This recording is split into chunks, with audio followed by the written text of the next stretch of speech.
Well, hello. Hopefully you made some progress on our first video on the Cold War, that you watched that and took notes on it. And now we're going to transition into the Korean War. Before we get into the Korean War, we're going to look at kind of what was going on in that part of the world that led up to the Korean War to help it make sense in context. So maybe you remember this from world history if you took that with me last year. In China, they had the dynasties. The last Chinese dynasty fell right around 1900, and their government was in quite a bit of chaos. The 1800s were really a terrible time for the Chinese because of the Opium Wars with the British. You call it the Century of Humiliation, Taiping Rebellion. Anyway, into the 1900s, obviously in the 1930s, we just talked about in the last unit how the Japanese invaded China. Some estimates are that almost 5 to 6 million Chinese people were killed in World War II, which is hard to imagine. Well, before the Japanese invaded, China was in the midst of a civil war. You had the nationalists led by Chiang Kai-shek, he's the one on the bottom, versus Mao Zedong, he's the guy on the top here, and he was communist. So you had communists led by Mao Zedong, and then the nationalists led by Chiang Kai-shek. And one of the pivotal moments in this civil war was in the 1934, 1935, when the communists were losing. America was supporting the nationalists, and Mao was losing the war, and so he decided to do a retreat and regroup, and so he did this march that lasted a long time, 4,000 miles, 24 rivers, 18 mountain ranges, and a lot of people died on this long march. But it was kind of like a extreme bonding situation that committed these people to the communist cause. Unfortunately for Mao, when the Japanese invaded, they halted the civil war as they fought against the Japanese. And then right after World War II was over, they commenced fighting once again. And in 1949, Mao Zedong's communist forces defeated Chiang Kai-shek. Kai-shek fled to Taiwan, and China became a communist nation as it is today. And that's important because, as you can see in this map, in the top right, you have Korea, which has always been heavily influenced by China, and now this massive country of China is communist. So just another map looking at China, Korea, north and south, where Japan was, and then Taiwan, where Kai-shek and the nationalists fled. So how did these events change how we dealt with Japan? Well, we didn't recognize Chairman Mao's communist government in China. We recognized Chiang Kai-shek's government in exile in Taiwan. And we were really afraid that Japan would be influenced. And so we stayed in Japan until the early 1950s. And we tried to make Japan a very strong democracy to combat the communism in Asia, now in the Soviet Union and China, two of the biggest countries in the world. Okay, so let's shift into Korea. I don't know how much you know about the Korean War. Oftentimes people don't know much. Some of your grandparents perhaps were in the Korean War. My grandpa, on my dad's side was in the U.S. Navy, fought in the Korean War. My uncle was in the Marines in the Korean War. All right, so what happened in Korea that led to the UN, which stands for United Nations intervention? So as we talked about the end of World War II, the Russians got into North Korea, and at the end of the war, we split Korea on the 38th parallel. You see here the 38 North parallel. To the north was communist controlled. To the south was controlled by the United States, because Japan had taken over Korea during World War II.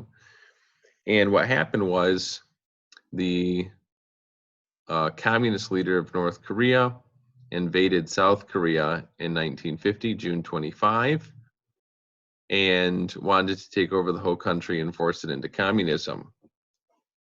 We, by 1950, had demilitarized quite a bit, just meaning that our massive military of millions, all those men went home.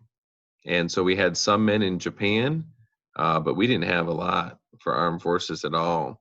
And so we were scrambling. So you see from this map on the left, the Koreans invaded, the North Koreans invaded, the communists did, and they pushed the South Koreans all the way into this little corner, we call the Pusan Perimeter, because there's Pusan.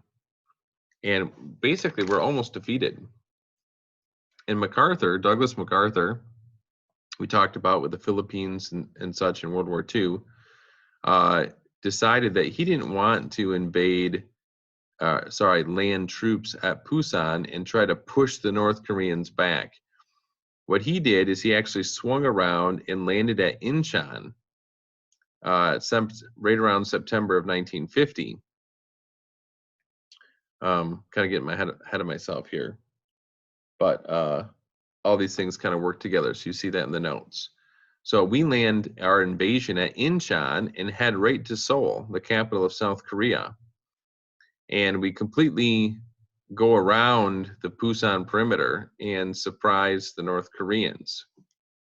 And so in a matter of days, we retake Seoul and we conquer South Korea. And at that point, we have a decision to make. Do we want to end, basically negotiate peace and go back to the way it was? Or do we want to flip the script and head into North Korea to try to take the whole country and force communism completely out? And so we decide to do that. We decide to be aggressive. MacArthur was very instrumental here, and to try to get the whole country to be rid of communism. At this point, the landing at Incheon went really well, so MacArthur looked like a genius. It was Smith was the Marine general in charge of the amphibious landing, and he was like the greatest amphibious expert in the world, because he had been at places like Peleliu and Tarawa in World War II. And the reason why it went so well, Incheon was a very difficult place to land. The difference between low tide and high tide was over 10 feet of water.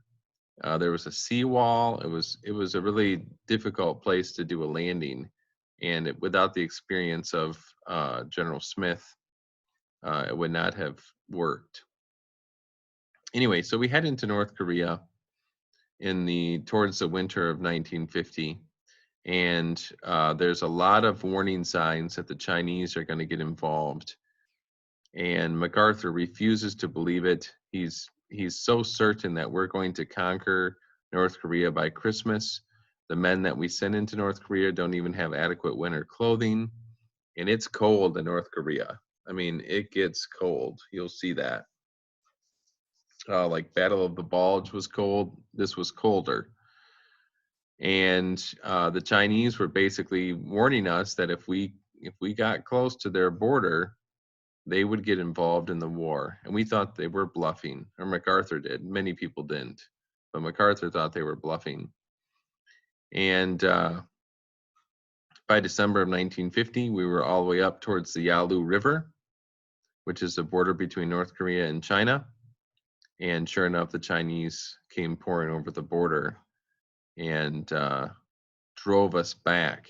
So I'm kind of giving an overview of the war. You're going to watch a documentary on the Battle of the Chosin Reservoir. So the Chosin Reservoir is right up here, and one of the most terrible battles that we've ever been in our history was the Battle of the Chosin Reservoir, as the Chinese surrounded our men, and the fighting was horrific. So here's just another, this is the map that's in your notes. So you see, this is the same as the Chosin Reservoir. This is just the Korean name. So this map is kind of a close-up in North Korea. Excuse me. So this is actually the retreat. So the Marines and the Army pushed all the way up to Hagaru, and then the Marines were on this side up to Udamni, and the Army went up this side. They split, and then this allowed the Chinese, which are on red here, to surround all these different positions.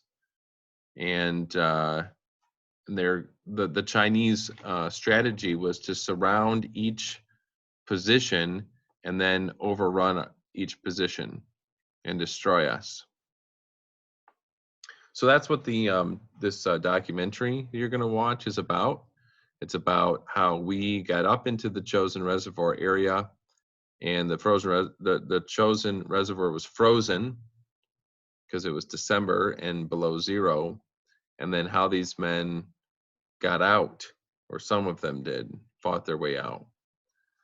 So, and then we'll talk more about the particulars of the war.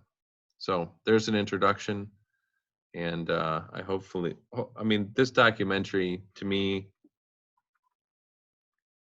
is the most heart-rending thing you'll watch in my class. It's so heavy. I've seen it so many times, and every time I watch it, I listen to these Marines talk about what they did and what happened to them and their buddies. I'm overwhelmed every time. And like I said, my uncle was there. He didn't come in.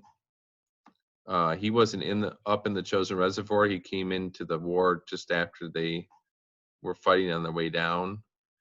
But obviously, he knew guys who were up there, and yeah. So hopefully you get something out of that.